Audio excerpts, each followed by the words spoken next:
비겁한 얘기지만 대선 후보 시절 전부터 윤석열이 대통령을 하면 안 된다라는 강한 신념을 갖고 있었는데 여러 가지 행태로 왜 봤을 비겁하다 그래요, 그걸? 아니 어쨌든 뭐 근데 네.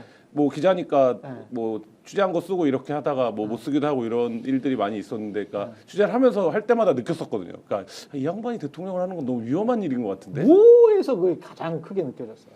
그러니까 윤석열가 지금 요새 나오는 삼부 삼부 토건 할 때 보면 10개 업체를 수사하다가 3부만 빼주잖아요. 근데 9개만 기소하거든요.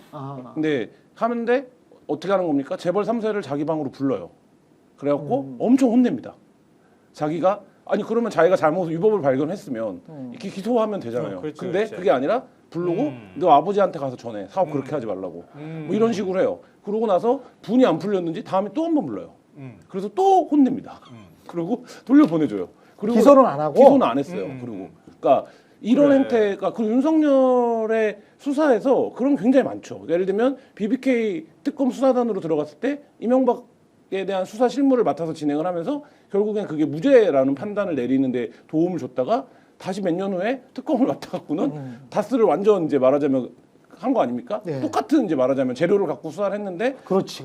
정치적인 어떤 권력에 따라서 완전히 다른 결과를 내놓고 그거에 대해서 전혀 뭐 어떤 염치나 부끄러움이나 반성이나 성찰이나 이런 게 없이 이제 쭉 온 건데. 김홍일 씨 너. 그러니까 민주주의 질서 다 검사 출신들이잖아. 익숙하지 않은 사람인 거예요. 네. 그게 원래 기질상으로도 그런 걸 갖고 있는 사람인데다가 검사 권력이라고 하는 게 더 얹어져 버리고 그러니까 그게 검찰 내부에서도 그런 게 필요할 때도 있었겠지. 왜냐하면 권력에 대한 수사를 하게 될 경우에 그런 짓을 일부 필요했었던 측면이 있을 거예요. 왜냐면 다 눈치 보면서 뭘 나서지도 못하고 못할 때 그냥 밀어붙여 내가 다 할게요. 그러고 앞으로 그냥 말 나가는 거지. 폭탄 좀 마시고 막 하듯이. 그러니까 그런 게 필요했었던 거지 검찰에서 일부. 근데 제가 자꾸 이제 김홍일이랄지 윤석열이랄지 이런 검사 출신들한테 약간 반말 비슷하게 씨랄지 뭐 이런 거를 붙이는 이유가 우리나라 사회에서 검사나 고위 관료들 또 국회의원까지 포함해서도 그렇고 특히 검사들이 그런데 이 사람들한테 그 경어를 너무 지나치게 붙여요. 뭐 영감님부터 시작해가지고 어렸을 때부터 그런 뭐랄까요? 스포일을 시킨 거야. 사회가 전 사회가 싸가지 없게 만든 책임이 있습니다. 사실은 국민 앞에 싸가지가 있어야 되거든. 근데 검사들이 싸가지가 없어진 이유, 법조인들이 싸가지가 없어진 이유는 사회 전체적으로 우쭈쭈를 해준 거야. 어렸을 때부터 뭐 소년급제라는 말도 안 되는 소리를 하면서 뭔데 그게? 한국 사회 그런 짓을 해온 거야. 그러니까 이놈들이 기고만장해가지고 자기들은 똥도 안 싸는 줄 아는 거야. 김홍일도 마찬가지고 얼마나 부끄러운 짓을 많이 한 겁니까? 이명박 그 사건 생각을 해보면.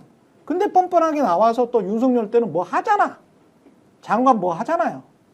그 범죄와의 전쟁 때 그런 장면이 나오는데 지금 윤석열 한동훈이 그 세대의 마지막 검사들인데. 그러니까 초임 검사가 지청에 가면 어떤 풍경이 벌어집니까? 그러니까 검사가 이제 검사실을 받아요. 그럼 검사 박스 하나 들고 와서 하죠. 자기 여기 오래는 안 있을 거니까 이제 짐 정리하고 있으면 문 똑똑 두드리고 문 열고 누가 들어옵니까? 그 지역 유지들이 다 들어옵니다. 그렇지. 이 사람들의 직함은 뭐냐? 범죄예방위원이에요. 그래서 범죄예방위원들이 들어오면 범죄와의 전쟁에서 그 장면이 나오잖아요. 짜장면 먹고 있는데 지역 유지들이 쫙 서갖고 오늘 저녁은 뭐 어디로 모실까요? 뭐 이렇게 한다는 거예요. 그렇게 한 2, 3년을 보냅니다. 지역에서 그렇죠. 30대 초반의 나이에 가서 그 지역에 그 어린 나이에 돈 제일 잘 버는 사람들한테 대접을 받으면서 하고 서울로 돌아와서 특수부에 남게 되면 한평생 그렇게 사는 거예요. 그러니까 지금 이 삼부토건도 과거 때부터 그 특수부의 제일 오래된 스폰서 기업 중에 하나 아닙니까? 그러니까 뭐 줄줄이 말하자면 회장님 선물 목록에 검사만 한 50명 들어있는 회사인데 그렇게 해서 각종 말하자면 사건들을 막으면서 회사를 성장시켜 오다가 결국 부도났던 거 아닙니까? 근데 이제 그 그룹의 일원이에요. 그러니까 예를 들면 이들이 말하는 정의, 이들이 말하는 어떤 수사의 형평성, 공정함 이런 것들은 기본적으로 그런 관계들 속에서 판단이 되는 거죠. 그러니까 어떤 사건을 수사할 때 누군가를 봐주는 거에 아무런 양심의 가책을 느끼지 않고 거리낌이 없고 특정 사안을 한 방향으로 몰아가는데도 별로 부담을 느끼지 않고 그게 기소된 이중섭도 마찬가지잖아 지금. 예. 그러니까 노무현 네. 수사 때부터 우리가 익숙히 봐왔던 뭐 우병우라는 인물, 그 다음에 윤석열 이렇게 다 말하자면 각각의 캐릭터 차이가 있고 윤석열이 그 중에서도 특히 더 단순하고 무지하다라는 점이 있긴 하지만 어쨌든 기본적으로 다 같은 캐릭터들이에요. 근데 한국 사회가 지금 언론 얘기하셔서 이제 그 얘기하는 건데, 근데 특정 국면에서 특히 윤석열 같은 경우가 더 드라마틱했지만 특정 국면에서 그런 검사의 힘이 필요할 때가 있죠.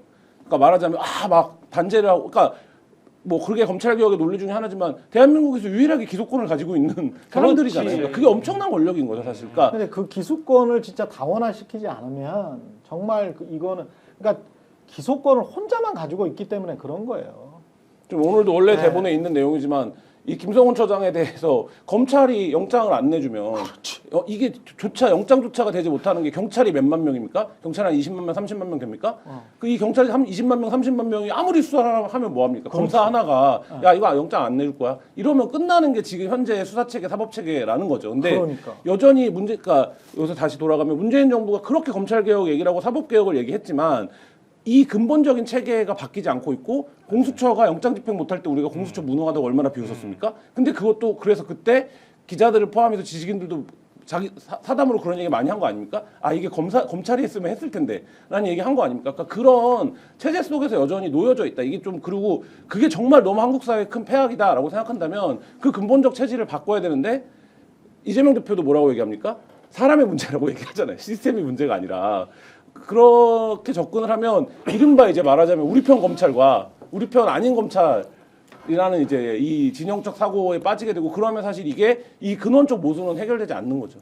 근데 지금 조심스러운 시기니까 좀 그렇게 얘기할 수도 있겠다 싶기는 한데요. 왜냐하면 검찰하고 벌써부터 각을 세우기 시작하면 왠지 정치적으로 부담스러운 측면이 있잖아요. 근데 저는 방첩사를 보면 답이 나온다고 생각해요. 방첩사가 기무사고 계엄을 주무하는 역할을 해야 되는 거잖아요.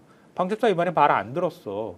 지 사령관은 매일 대통령하고 막 뻑하면 가가지고 술 처먹고 막 폭탄 좀 마시고 그랬던 사람이잖아요. 그렇죠. 그런데 나중에 검찰 조사 어느 정도 신뢰할지 해야 할지는 모르겠지만 검찰 조사에서 한 얘기 보면 끝까지 자기는 이거 아닌데 이 방식은 아닌데 이렇게 생각했다는 거잖아요. 근데 해야 된다고 생각하니까 지시를 했는데 방첩사가 이미 기무사 문건으로 홍역을 치른 적이 있으니까 밑에 특히 대령급 정도 되는 법무실장도 마찬가지인데 대령 그리고 준장 정도 되는 요 그룹들 중간 허리나 위 바로 사령관 밑쪽을 지탱하는 요 층에서 안 돼, 이거 가면 안 돼, 우리 영장 없어, 못 들어가, 너네 들어가지 마, 편의점에 가가지고 그냥 있어, 라면이나 먹어, 이렇게 했다는 거잖아요. 그렇죠. 근데 정보사는 그동안에 건드려 본 적이 없어.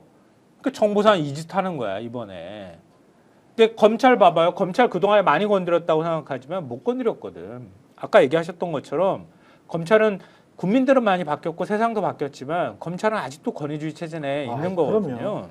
그러니까 이걸 어떤 방식으로든 해치해가는 과정이 있는 것이다. 그래서 아까 제가 말씀드렸던 것처럼 문재인 정부가 그냥 단순히 검찰 개혁이 실패했다 이렇게 단정하지 말고 한 방에 안 되는 거거든. 검찰이라는 조직이 얼마나 커요.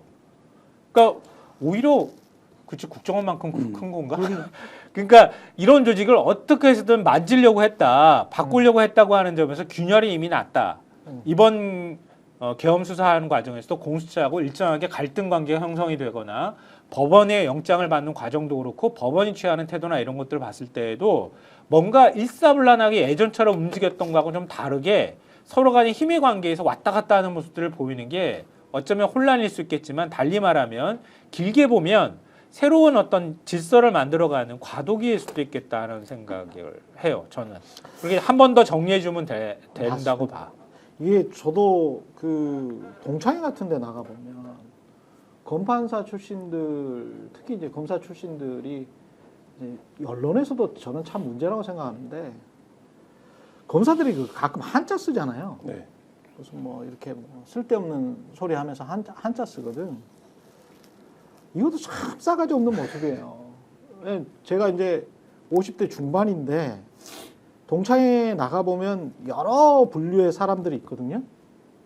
근데 그 중에서 공부를 잘했든 좋은 대학을 갔든 못 갔든 간에 50대 중반에 정말 저 친구는 훌륭하게 성숙했구나.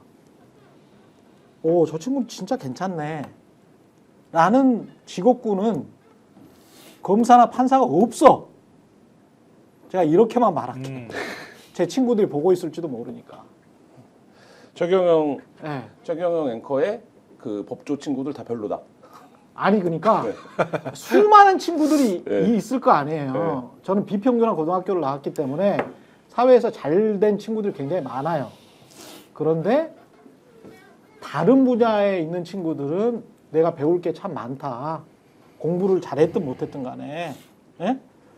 그런 친구들이 많은데 왜 검사를 했던 친구들이나 이런 사람들은 없냐 이거지. 그거는 스스로들에게 한번 물어보라고. 예. 그거는 인간적으로 한 3, 40년 지났으면 뭔가 인간들이 성숙해져야 되잖아.